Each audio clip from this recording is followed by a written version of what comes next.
Greetings, Warlords. Rodge here. Welcome to Saga Thursday, the show all about the skirmish miniatures game from Studio Tomahawk. Joined once again for a monthly episode with Monty. Monty, how's it going, buddy? Excellent, Rodge. How about yourself? Yeah, doing well. A lot of stuff going on, a lot of preparations being hatched and such. But this episode, we'll be talking about a few different things.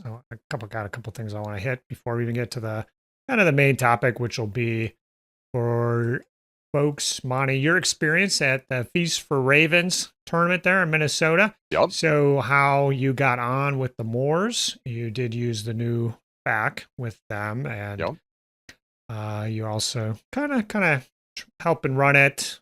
You do stuff. I don't know. We'll see, but we'll just kind of see the results then of that. And after that, the big thing, probably more meaty than that even, is the paint contest stuff. So the theme for this quarter was shields, and we got some nice looking shields. Got some nice looking models, and they had nice shields to boot. So we're going to get into that, and then we'll have the Saga Thursday Patreon special giveaways and stuff. We'll take a look at the sponsors. There's a lot of money. There's a lot of 3D printing, historicals. It's booming, baby. It's booming. Yep. All right. Before we get to Feast of Ravens, let's see if I set my thing up correctly.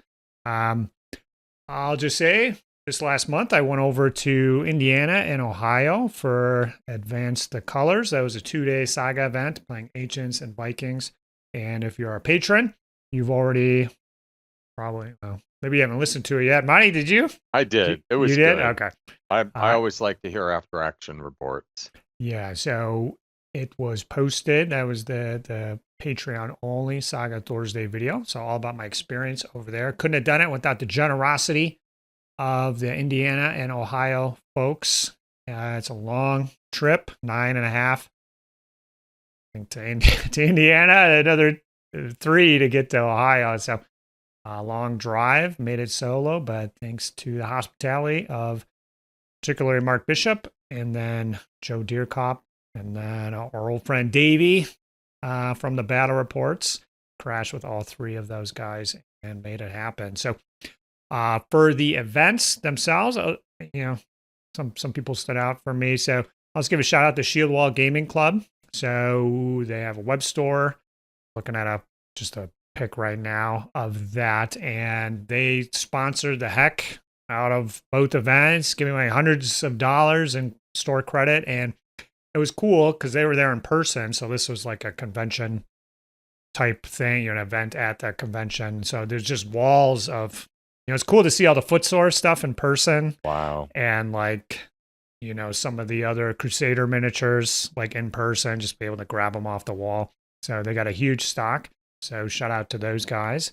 Very generous.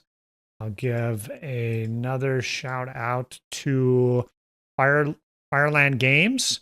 And James runs that. He was a player during the events. But the reason you might want to check out Fireland Games, they do sell, some boxes and stuff, but they actually sell plastics by the sprue. Okay, so you can get just one Victrix sprue for like $6 or something like that. And their collection's growing. And I actually reached out to James. And so he didn't have something on his website. I was like, hey, can you split this out? Will you do it?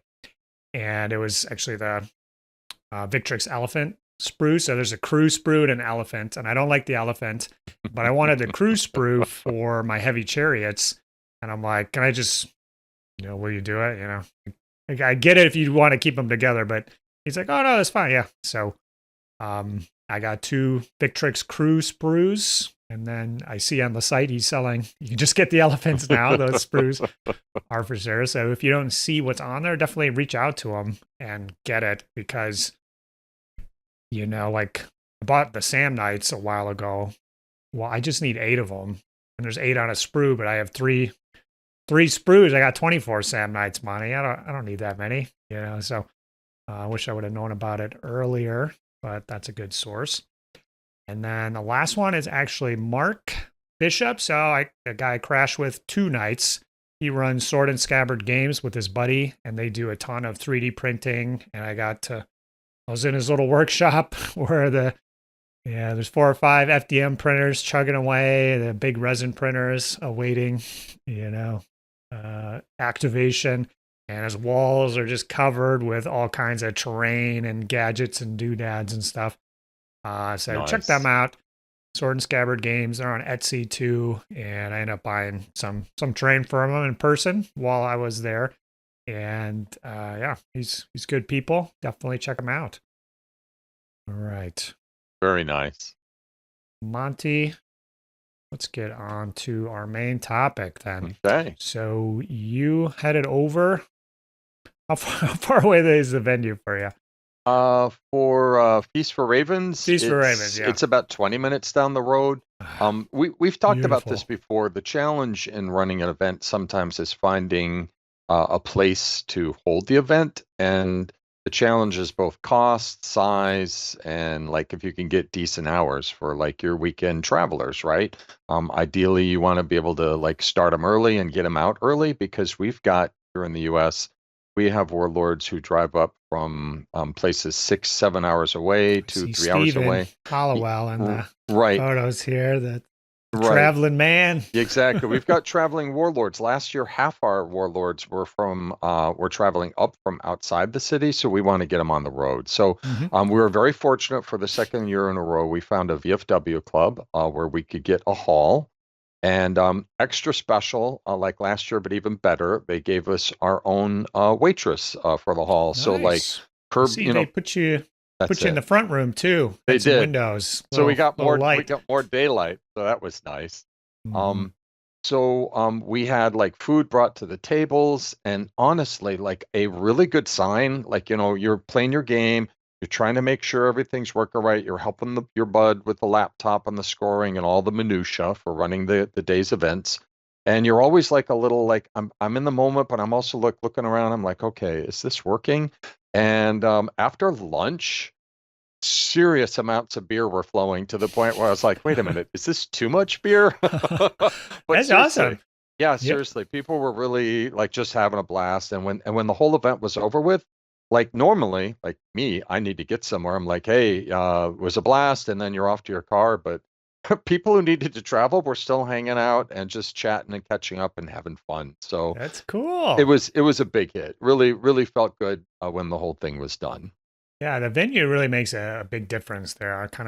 It's free at the hobby shop, but just getting out there, the ambiance, and yeah, anytime we've had a waitress for some of my big tournaments, that's like, that gal makes a lot of cash. Yes. You know what I'm saying?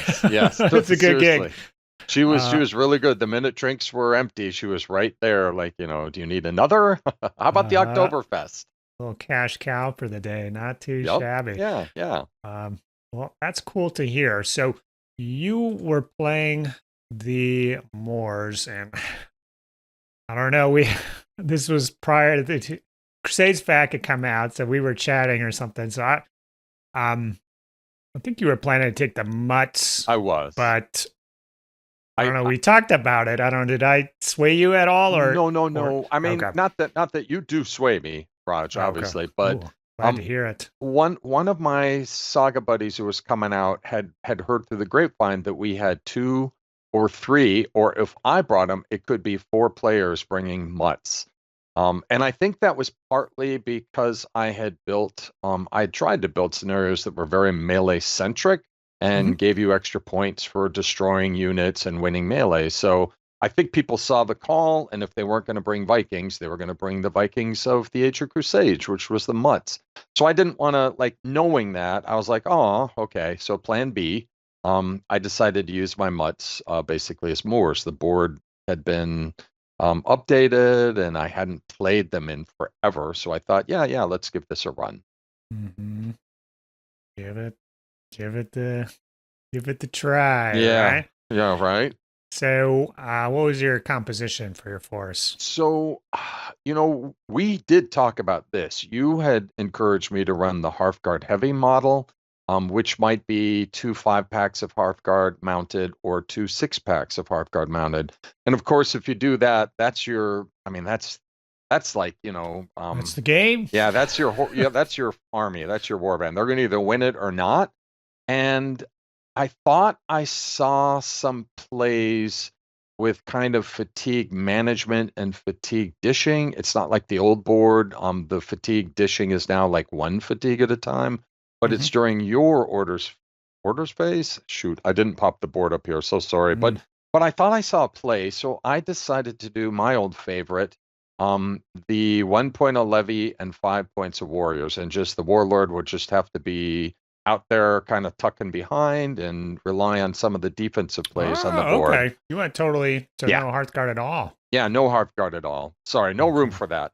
No. And there was no Merc allowed. If there was a Merc allowed after my Moors experience, I would 100% like to try the fire throwers to see if there's some synergy with the board, the focus on fatigue, and with the fatigue dishing. And if you could create fatigue faster with your fire throwers, I wonder if that's maybe the juice that this board seems to be missing in my very brief and limited experience.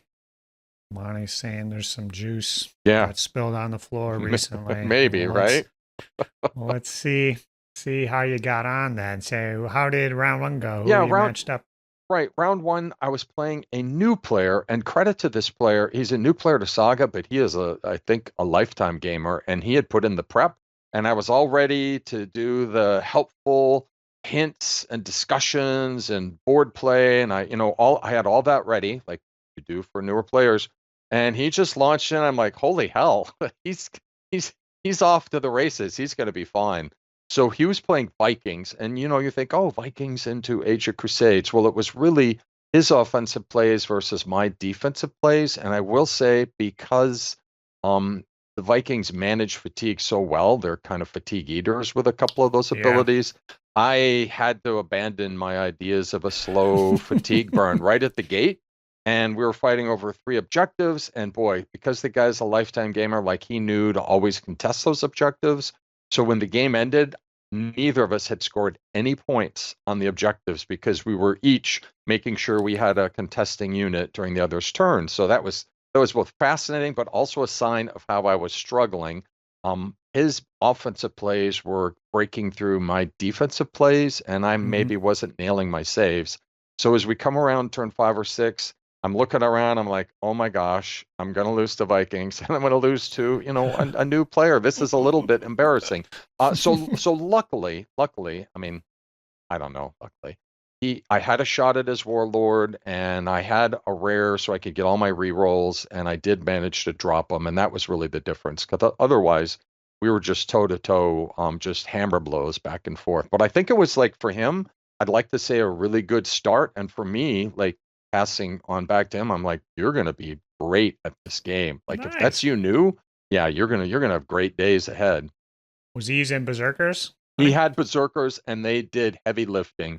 He very carefully kept them in the back, and on a weak flank, he got into hardcover. And man, I was struggling to get the last berserker, and because he was still alive, he kept contesting. So yeah, they did heroes work. Oh, awesome. What any of the new abilities, the changes, really, any one of them stick out to you? That's good. The problem I was having is that it strikes me, again, now I wish I had just simply left the board out here for our talk, was that I was finding, some of those abilities got reduced or scoped down or narrowed. And as the game wears on, a lot of those abilities are conditional. And so you'll get to a point where you're like, okay, this one only works with foot. Okay, this one only works for melee. It used to work for shooting and melee. Okay, this one used to do something, and it's not quite as good. So the first game was a little rough. If I'd been nailing my saves, maybe, but I wasn't. And the Vikings were just they they were slowly but surely, like we were trading blows, and both our war bands were going off the board. So I didn't. It was a little rough one. It was the first game. That's fine, but I got through it, and on to number 2. All right. Sounds good. Number 2. Gotta be playing another winner, right? Couple of winners duking it out. Yeah. Sadly, I think what happened was because I killed his warlord, and because I got a win, I think only one other player killed their opponent's warlord, because there was a bonus for killing the warlord. And so my punishment, your top dog, baby. You're going straight to the top, Monty. Yeah, I went right to this top, and I had to play a superb player, Adam and his Mongols. That's and right, I've Mr. never Adam Trunzo. So I haven't played Mongols in like 2 or 3 years, and I knew the board changed. And as I was looking at the board, I had it out in front of me. We're setting up, and we're playing another objective scenario where you start scoring on the objective turn 2. There's no tucking my guys in terrain. There's no juicy all turn saves for me. And yeah, I knew I was in trouble. I just knew it, and sure enough, I was. Were you first player or second player? I was first player, so I just aggressively pushed everyone up to make sure I had a line. I made sure I was contesting all 3 objectives, and my plan was to make my saves. Nice. My shooting saves. I want to know, did he hit you with those lassos? Is that a Mongol board, or is that a HUD ability? I think it actually might be a HUD ability. It might be a HUD ability, yeah. He didn't need lassos. Every other damn thing came across, so. How did the new war drummer work out for him? Oh, my God. Well, this is just one man's opinion, but I think they may have accidentally made the Mongols better. Like, if the thought was that it was a tough board before. It was kind of a veteran player's board, and not saying it was weak, but you had to have the Saga mechanics and basics kind of under your belt. Agree. For some of those abilities. So Agree. You could see, there's room to make it better. Did it go too far, Monty? I went maybe just too far. I don't want to go down this road too far. But here's the thing. Number one, Adam runs Huns, and the style, I think the key style for crushing people with Mongols is very similar to crushing people with Huns. I think I've seen a lot of people, well, I've seen some people play both Huns and Mongols where they're playing them in what they're thinking is like the historical way. They come up, small units, they shoot, and then they scoot back, and now they're burning dice for rest, but they're small units. And you can kind of eat that kind of damage and maybe go toe-to-toe, but the actual, I think, S-tier way to run Mongols is what Adam was doing, which was he had... it would be 30, I think, 32 warriors in as big a units as he could make, with the odd numbers probably rolled in there. He had 1.5 points in levy, and so that's like 9 and 9, and so that could be bow, that could be shield and spear, right? And let me make sure that's right. So what is that? 8, 16, 24. Yeah, that should be a right. Anyways, so you make big packs of bow levy warriors, and I think it was 3 of them, and you just shove them right in your opponent's face. Then you play the ability that lets you move 3 units fatigue free. So those 3 big blocks of composite bow warriors move a second time.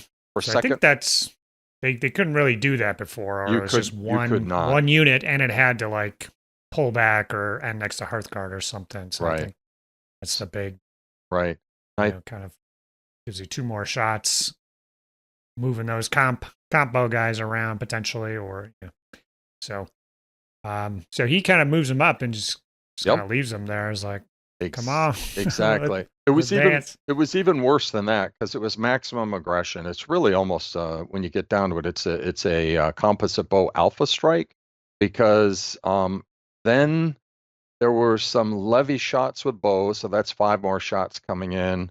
Then there is I think at that point, somewhere in there, one of my large units of warriors of 9 was just died to a man, fatigue bombs my warband, open up my lines. My warlord was tucked behind the lines, and the anchor unit was on the woods so that he couldn't ride around and get me.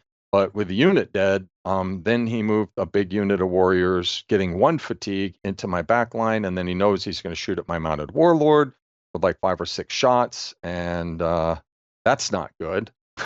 So when it was done, it's not, Monty. Yeah, when it was all done, turn 1, I had eaten 44 shots, and I actually calculated if he had done less, he put up a couple defensive abilities, single dice defensive abilities on the far right.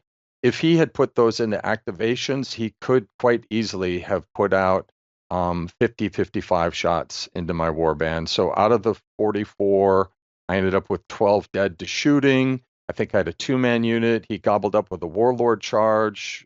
So it was horrible. Turn 2, I was on 5 dice, fatigue bombed, and just like, what are you going to do? I just raw saga. I rested off some fatigue, everyone who could charge, go in, charge these big packs of warriors. I'm going to take a beating because he's throwing, 10, 11 dice back at me, but just try to beat them up so that turn 2, I don't have another 12 warriors die to shooting. Mm-hmm. Sounds like couldn't pull it back. Oh, God, no. It wasn't even close. His games were always done first, and mine in that round. He's throwing it out there, yeah. Yeah, they're done. Like by turn 3, I had 1 unit left that was generating a saga die, and that was my archers, and they weren't going to win it for me. So, it's the alternate timeline where Genghis Khan, he didn't die, and they just they made it all the way to Spain. Yes, he did. The Umayyads. Oh man. Oh okay. Well, you got a taste. Yes. Of, I got a the taste. Mongol there. I'm sure it's got some wheels spinning in your head there. Round 3 then. Right. So you went up, went down. You're kind of in the middle now. Yep. What's it looking like for a matchup? So this was really like a great way to end an event, right? I ended up playing a guy I don't get to play much, and he had brought out. He was a long time Viking or Viking themed army guy, and he brought out Scots, and he kind of changed up how he played them in our game. This one was one where you needed to get out of your deployment zone. So what he was doing as a Scot player was he was parking. He was rolling a lot of rares. So he had his whole board stacked and racked. He's moving his units forward. He's using reach to now all of his warriors and his Hearthguard and everyone is like now throwing javelins in my face. And he's slowly, much more slowly than the Mongols, shooting me off the table, but I'm taking losses. And he's like waiting, like the pressure's building on me to respond. And of course, like I respond and I charge and like nothing happens, right? So I need to charge twice.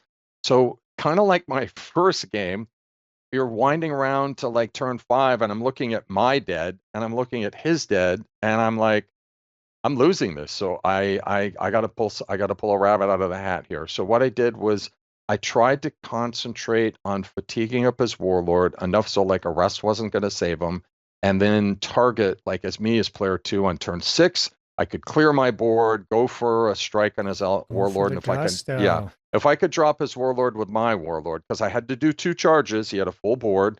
The first charge, bounces, does nothing, lose some warriors, and then my warlord goes in.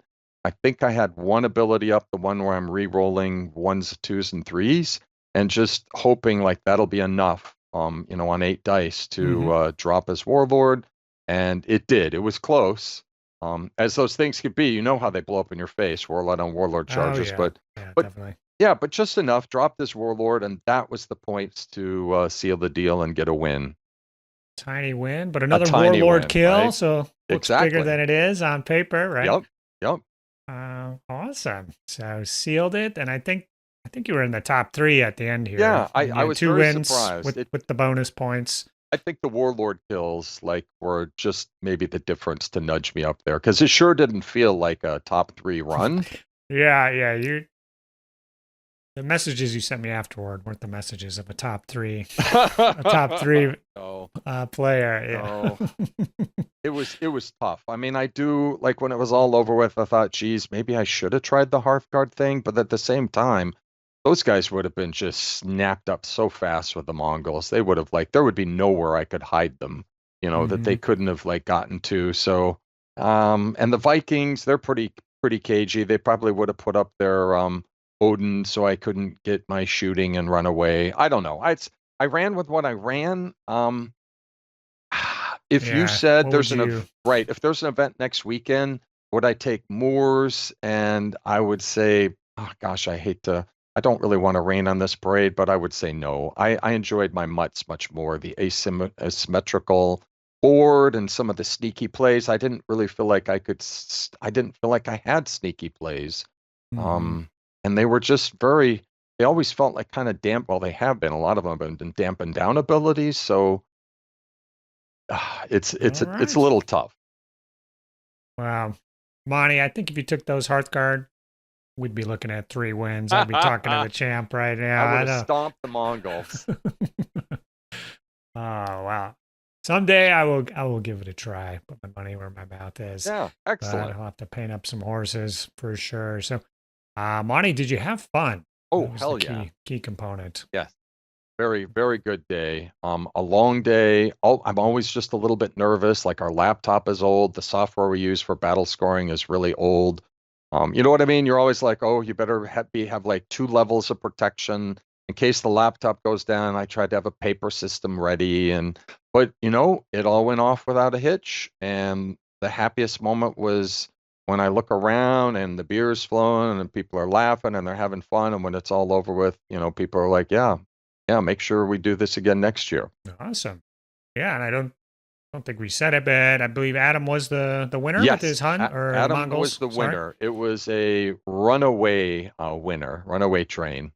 Do you know who he played in the 3rd round, perchance? In the 3rd round, there was a Yams Viking player who had Oh, done really interesting. well. Yeah, yeah, it was like I said, melee centric scenarios, and he runs Yams a lot. Oh my gosh, he has the best themed board. It's kind of crazy.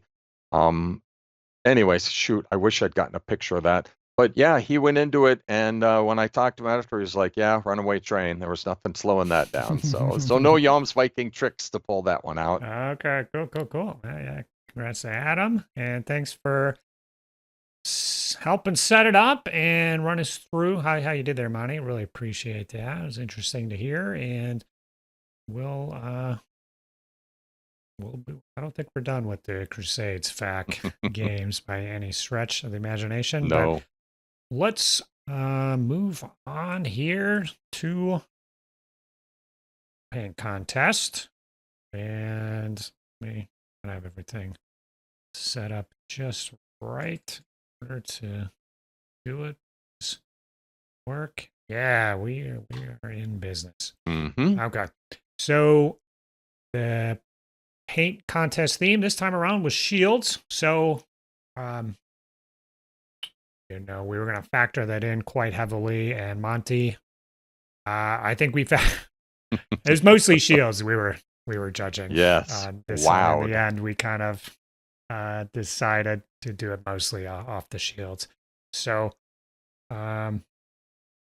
this down so I don't get distracted. But October 1st to the 2nd through the 31st, so a long run here. And let's see when the first one kicks in. I feel like we didn't get as many finished entries in this one. I don't know. I'll have to go back and look and see if everybody who pledged managed to finish. But the first one here is Nick Nodge, and he's got Wargames Atlantic Halflings with Victrix conversions and shields, and they are hand painted. And yeah, Monty, what do you think of these guys? Well, I think the word blown away will capture it. As someone who grudgingly and grumpily, will sometimes try to hand paint shields, I look at this and I'm like, wow, because that is a lot of detail on a very tiny surface. And I think the second thing that jumps out at me, well, there's multiple things, but it's got a banner. I think all the, adorable, lovable animals themed so well with the halflings. And, you got the bee, the fish, the squirrel, probably a red squirrel with those big pointy ears, hedgehog. I loved it. Yeah, these are pretty awesome. Definitely on point with the colors. And the theme, pretty limited palette, I think, actually works well. And, Yep. he's got the backdrop there with the little, they look like little halfling homes and stuff. Yeah, some of these brush strokes are these yeah, I don't know if I own a brush right now that can replicate these brush strokes. I'm kind of in a bad spot actually. I'm looking to buy something new after this project, and my tips are pretty battered, pretty worn. I'm curious how long it took him to do these. And so he said he was copying some heraldry, historic heraldry. Ah. So I think that's cool. I mean, Yep. every one of these images is just chock full of character, So cool. Very well done. Very nice. Sagas of History, Norman Mounted Warriors. Yep. And these guys are looking good here. Yep. Looks like they're freehand painted I think so. as well. Yeah. Is that some Luke's app spacing material? I think see, so. Monty. You called it. Yeah, look good. Nice clean painting, straight lines. Nice job on the curve on that shield there. Yep. It's tough doing. You can do one curve. If you try to do 4 curves that like look the same.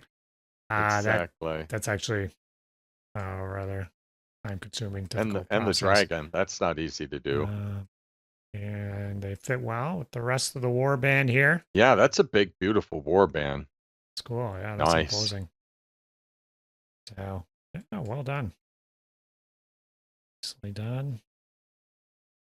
We've got an unofficial submission from Monty here. Somebody posted the video. So on your Knights of Lazarus, Monty. Oh, jeez. Those are all freehand, aren't they? Well, no. Some, no. Not all. I'm so sorry. I kind of, yeah. When I have good shield transfers, I will use them. And every once in a while, if I really just decide I'm going to go for it, but gosh, I don't know about anyone else, but it's a little bit of a trial for me to paint shields, scratch painted shields. Okay, good. All right, next official entry, Gossard 267. Yeah, wasn't totally thrilled with his shields, but happy with the models overall. Looking at Roman Hearthguard, and cool. Is this like a dragon, Monty thing, or a fox? I think so. I've seen it a lot. Honestly, though, unhappy with the shields. If those are scratch painted, and I think they are. I think they're transfers. Okay. I was going to say because the symmetry is perfect, and I think maybe the brush stroke showing scratches and bandle damage. I don't know. Sometimes you'll get a transfer, but you can dress it up with painting. Mm-hmm. Yeah, I think it probably came with those strokes. Okay, but fair. Because there's you're gonna get a sheet of like 12 of them or whatever. Right. So he does. Little Big Man does do battle damage. That's right. That's shading and stuff like that. So I bet that's what's going on here. But that's right. I think they look good. Yeah, they do. I don't see what there is to not like about them. I love his color theme and how he's repeating. He's got the blue flower that appears in the spear, also in the cloaks. So and also in the shield. So and a scabbard it looks like. So it's and also on the blanket now that I'm looking at it. So I do find like with skirmish warbands, if you can kind of repeat a little bit, it helps kind of make it easier on the eyes and gives you a nice color theme. So well done. Yeah, a lot of extra details here that maybe he could have skipped. And we got the blue and white flowers to mix with the blue and white design on the colors on the models here. Monty, what's a blue flower out there? Are you a garden man? I was going to say I could think of purple ones, but blue is a little trickier. I don't know anything. Yeah, don't have it. Don't have a clue. Yeah, I think they're solid. Great models. I believe these are Victrix, probably. Yep. We got the Ealdorman Andrews here. Victrix early Saxon armored warriors. Yeah. And there's some solid beefy boys here. Yep. some big shields. Looking like the LBMS transfers again. Does Mhm. he? Say one or the other? Yep. So yeah, nothing to complain about here. Very Good nice. basing. So they like using the flowers over there. Right? The Eastern Midwest here. I like it. I gotta get some. I don't They know are a why. nice pop I've of never color. tried them. But yeah, nothing to complain out here. I like Very nice. they're kind of tied together with the shields. They're all kind of dark red Mhm. too, Ah, so they're not yeah.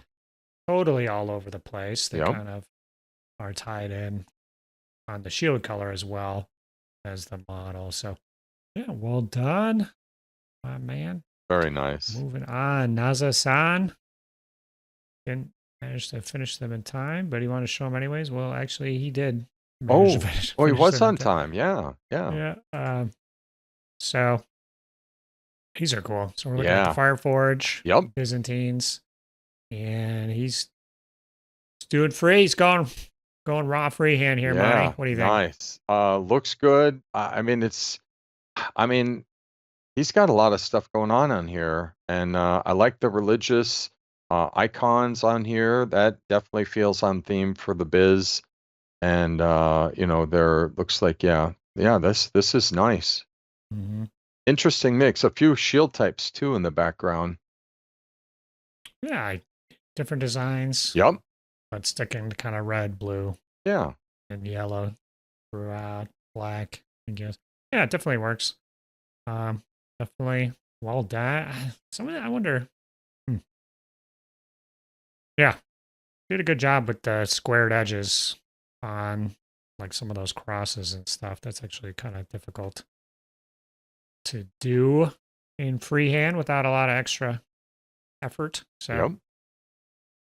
pretty tasty, good looking boys. All right, Greek Very 31789 mercenary hoplites for Age of Hannibal, Hearthguard, Taliotes, and LBMS shield transfers. These are cool. Monty, Yep. what do you think? I like it.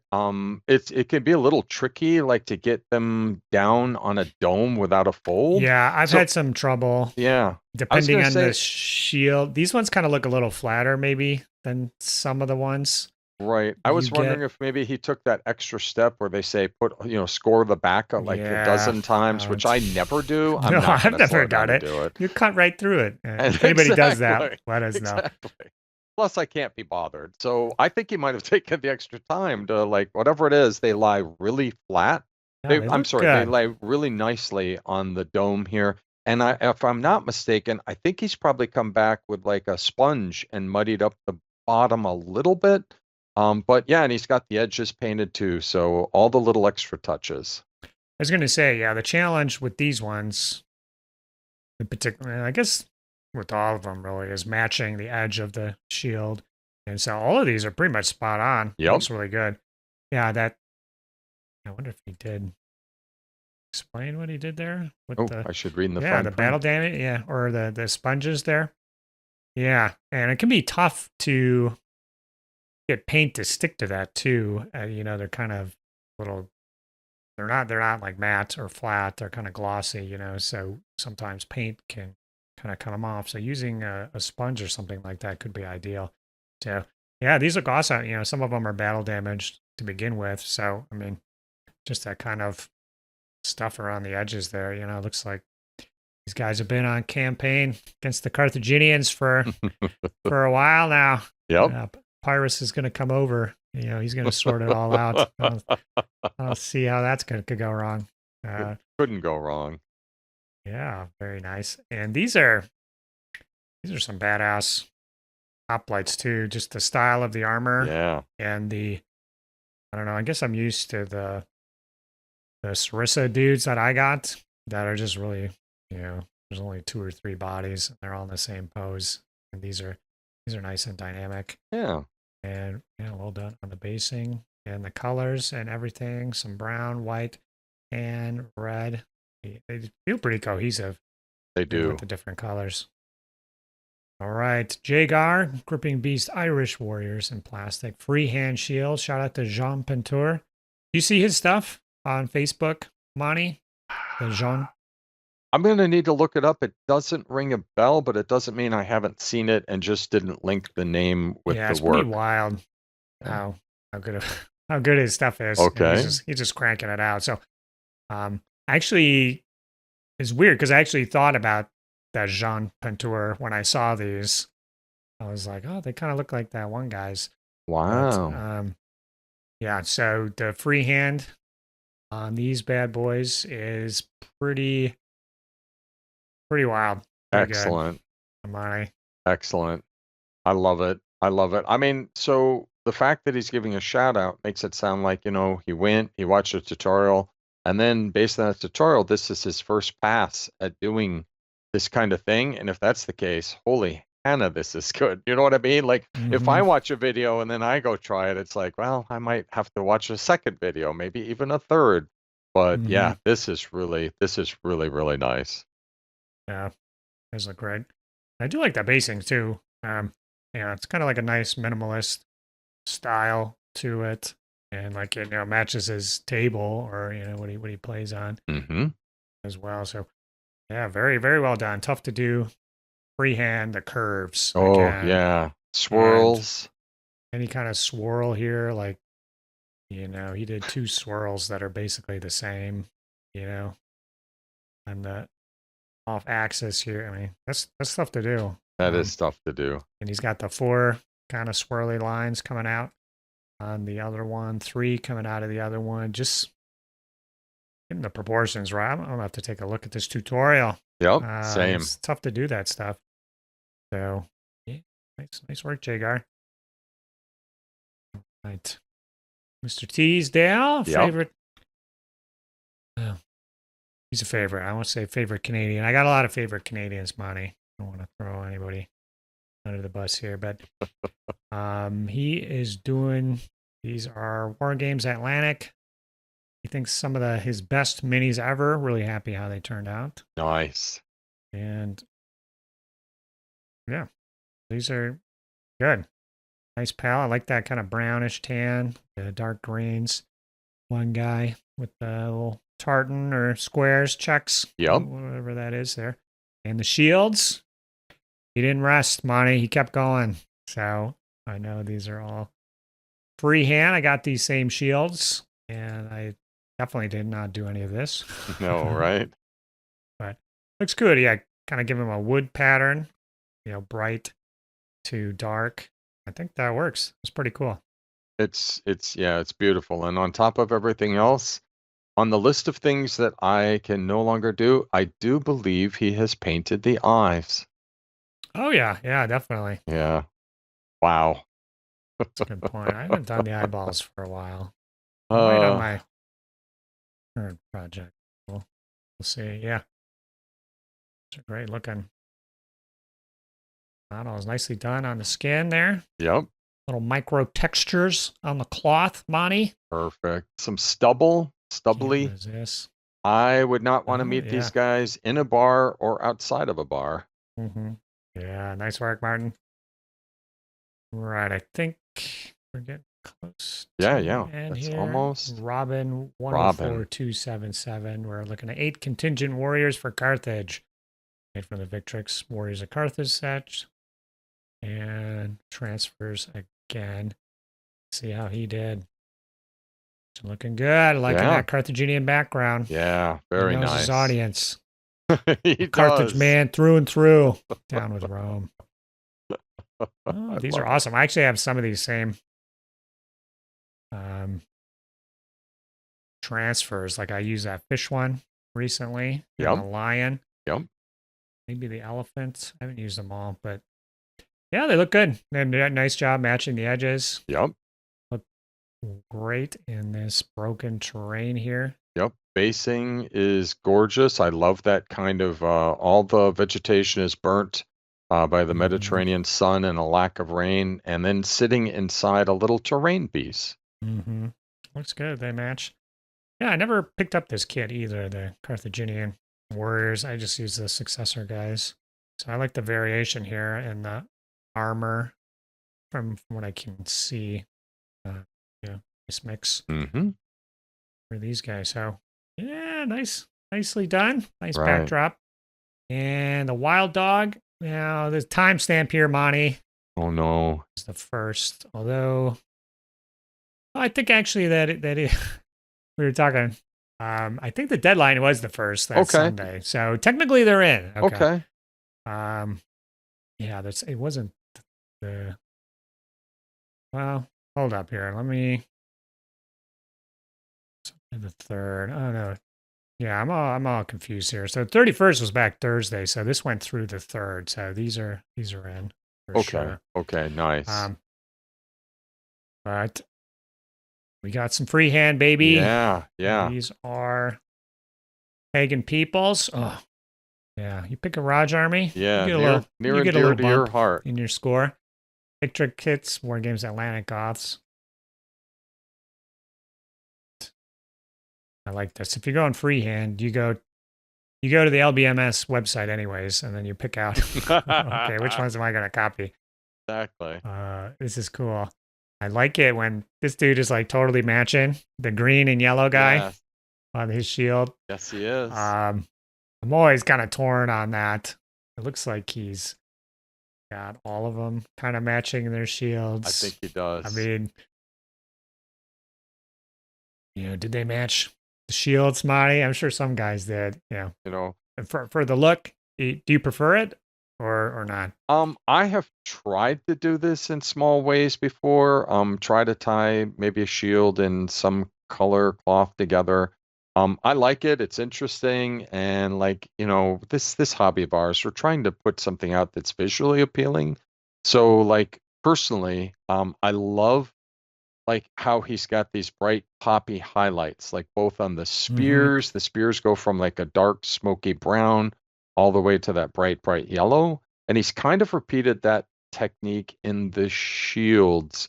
They go from dark to light, and I think it really works. Many of them use that same kind of yellow. Yeah. There's 5 of them, and maybe slightly different, but yeah, I think they look good for freehand.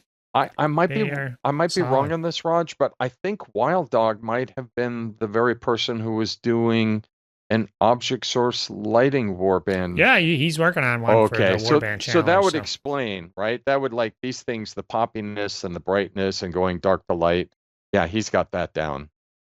Mm-hmm. Very nice. All right.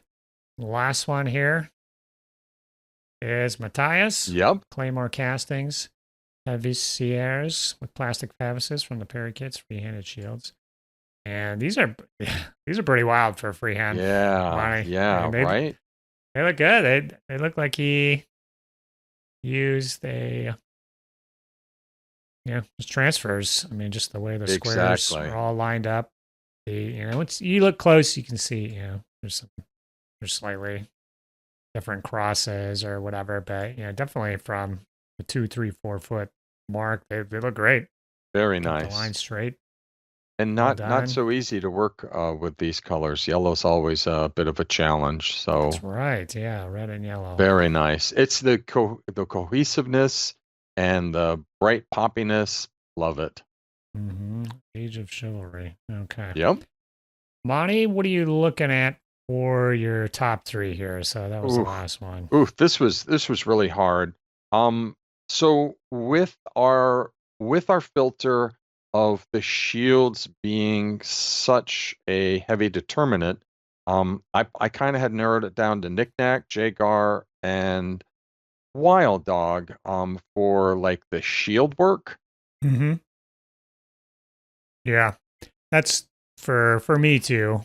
That's kind of where I landed on my top 3 for the shields. If we're kind of doing more of the whole models, we can throw Martin in there. Exactly. He did a good job with what he had, but for a shield-centric contest, it came down to those 3, and then between those, we kind of did come to an agreement. It was not easy. No, definitely one of our tougher ones, but we gave it to Knick-Knack. Yep. With his half-length. So the first was our favorite, our nebulous scoring criteria here.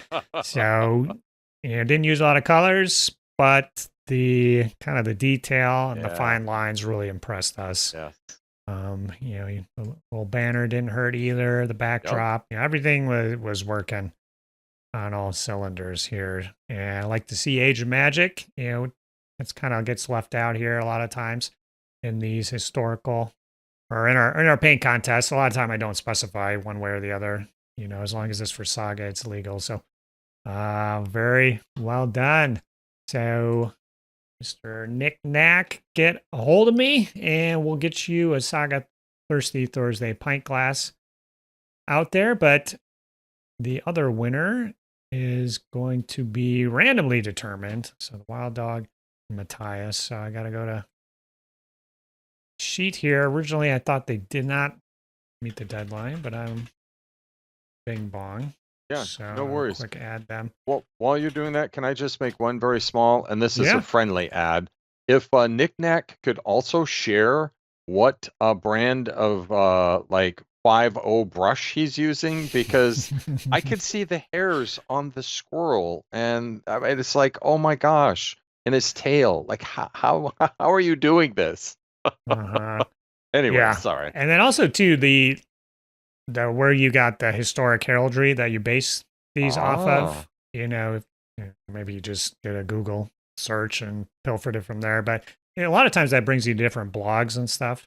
Yep. And with chivalry coming up, I wouldn't mind giving a try. These are just fun looking figs for sure. Oh, if I could derail just real quickly on that subject. So years ago, when I painted 15 millimeter, I was doing the age of, I guess it was all the way up to the 14th, 15th century for Field of Glory. And I kind of fell in love with the Hungarian Black Army.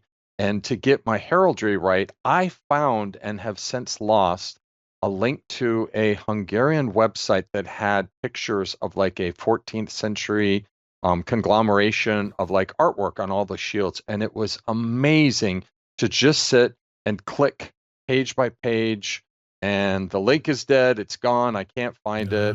It would be cool if our members, like if people have leads to places that have pictures of these kinds of books or heraldry and inspiration, it would be great if anyone has anything to share that up.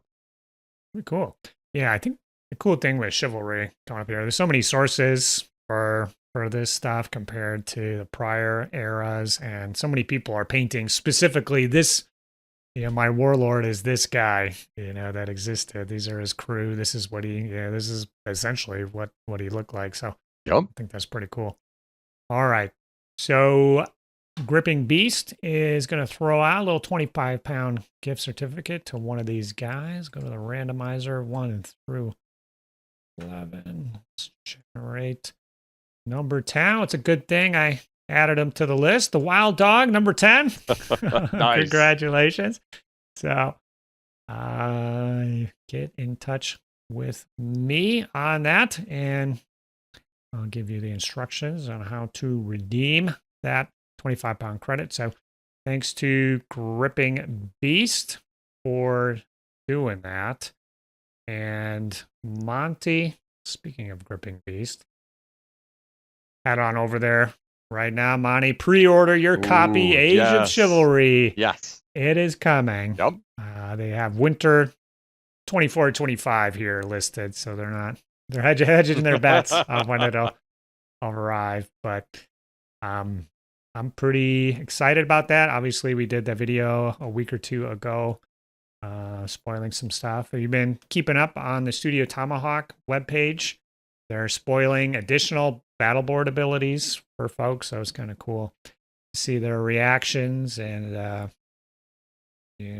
drawing a lot of conclusions from very limited information in some cases. So that's funny. That's the way of the wargamer, right, Monty? It is 100%. Old grognard or grumblers. So Gripping Beast, they're also a sponsor of our quarterly Patreon giveaway, and we've got some other sponsors for that as well. I do want to mention Reconquer Designs. So Marcos over there is getting into the chivalry game in October. He had these Spanish Knights, pretty late era, and these are just exquisite looking models, and whoever wins the mother load giveaway is going to get STL for these knights here. So definitely check them out. And actually, gosh darn, I meant to get in on his Patreon in October so I could get a discount on these. But I think for the next few months, he'll be doing chivalry themed things. I think Medbury as well is doing that. There's these Epsilon miniatures. He's not a sponsor yet, Monty, but I saw the options for late medieval period historical files is growing.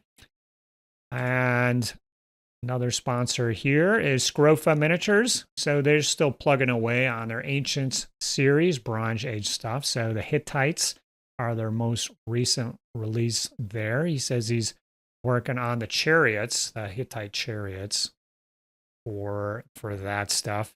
And we don't have Bronze Age Saga yet, but they're pretty darn cool models, I have to say. I'm kind of interested in picking some up, pushing them around. And he is giving us some Indians to give away for the Motherlode. So this is like the heavy weapon warrior dudes with the giant, they kind of look like they're tops or something. These giant clubs with scale mail. They're awesome models. So those will be given away in the Motherlode. And then Black Knight Miniatures.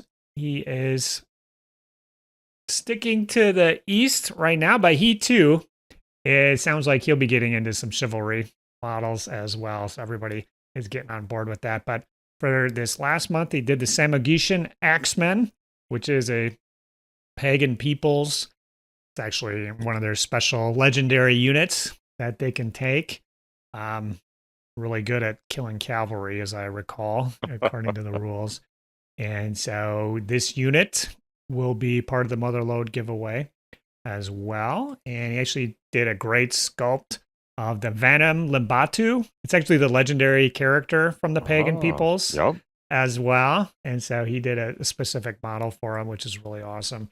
And so well done there. So yeah, Eduardo, Black Knight Miniatures, check them out. Sounds like he is from Italy or lives in Italy, I think in Florence. So maybe we'll see some condottieri themed models, perhaps. He's going to his hometown. We'll see.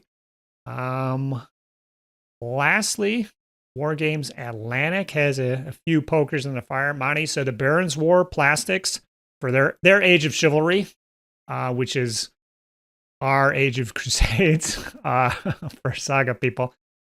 They'll be coming out.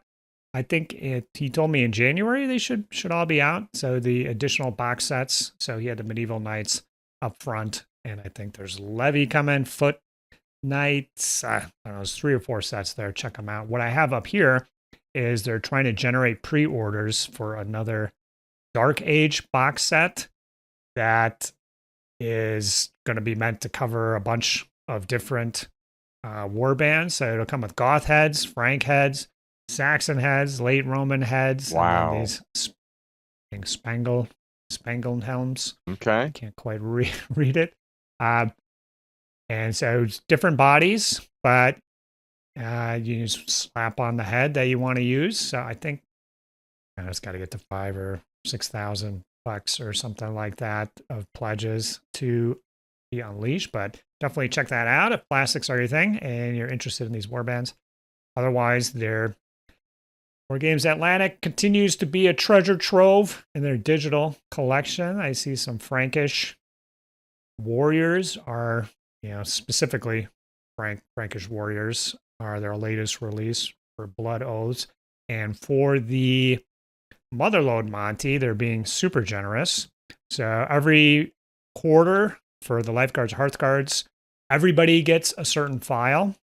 Well, I was talking with Hudson over there, Wargames Atlantic. Any unit or character model from their, basically the Blood Oaths, like the Dark Ages line. Okay. So anybody who's a Hearthguard, or not a Hearthguard, a Lifeguard or Warlord will get to pick which kit they want, and he'll just send it to them for free for being a patron and supporting the show. So that is completely, totally amazing. So if you're a Lifeguard or a Warlord, get in touch with me. I'll definitely be pinging you guys afterwards. But Huge, coming in huge here to end the drawings. Technically, there's one more drawing, so there's kind of a lag. So these are the people who were lifeguards or warlords for August, September, October. And then for this last one here, we're going to be giving away the complete warband at the end of the year, painted by me. So that'll be the next one here. But let's go over to the randomizer here. So into this bad boy here. Mother load. Okay, so every month they're in. Get it. What's the number here? Up to 24 is pretty good odds. 5 is Brit. So Brit down there in KC wins the mother load. So he'll get those additional STLs. He gets the Gripping Beast gift certificate. And then every one of these guys will get a kit from Wargames Atlantic for the digital kit. Awesome. STL file. So that is really, really awesome. There is one more Patreon giveaway, which is a painted unit from me. And this is for every month you are a Hearthguard or above. What does it go up to? 17. Generate that number. Number 46 is Chris S. So I think he actually goes by Christopher. Christopher S. Chris S. You will get a painted unit from me. So I have a selection of units just ready to go. Get out there, some berserkers, whatever. But otherwise, you could send me something and I'll paint it for you. So thank you guys so much for being patrons. And there's going to be some changes next year, I think, to this setup. But I really appreciate everybody who has been contributing. And with their help, Monty, we are doing Saga Thursday every Thursday in 2024 and hopefully in 2025 as well. So as far as what is coming up, just a reminder, head on over to the Saga Thursday Discord. Link is below. Hit that pin on the player finder. We're trying to get to 500 players on there. Haven't been there in a while. Not sure where we're at, but wasn't that very close last time. Okay. So hopefully we can get a little closer. If you play Saga, you have no reason not to get over there and click that pin. Yeah. And for what's coming up, Monty, I'll be going over to Kansas City to play in that. So I'm sure the Patreon video might be how I did there. There could be an interview with the winner. Otherwise, I finally, Monty, got the Franks battle board review, faction review recorded. Wow. Thanks to Mark Bishop. So that was the last one we needed for Age of Invasions. So might be coming out this month. I haven't edited yet. Actually, just jinxed myself by saying that it existed, but I had not edited yet. Oh boy, I'm a little worried. But hopefully that's in the cards. And just want to thank all those patrons. Once again, I gotta rejigger my thing here. But Sean, Patrick, Mitchell, Scott, Frank, Britt, DJ, Robin, rest of the Saga Thursday patrons. Like I said, wouldn't be doing these additional videos without you. All right, folks, if you've been following along, comment below about Monty's more performance. Oh, ouch. How he could have improved. You know, there was quite a few things I thought he could have done better, but I just didn't chime in. Hopefully you guys can chime in with those. You know, it's not my place, but it is the commenters' place to critique Monty. If you thought we got it wrong on the paint contest, let us know. Or if you have any questions about anything you've seen or heard, comment below. Yeah. But Monty, another successful video, I think, Nice. right? Yes, indeed. We'll do it again next month, right? Yes, we will. All right. Check you later, folks. All right. Bye-bye. Bye-bye. Saga!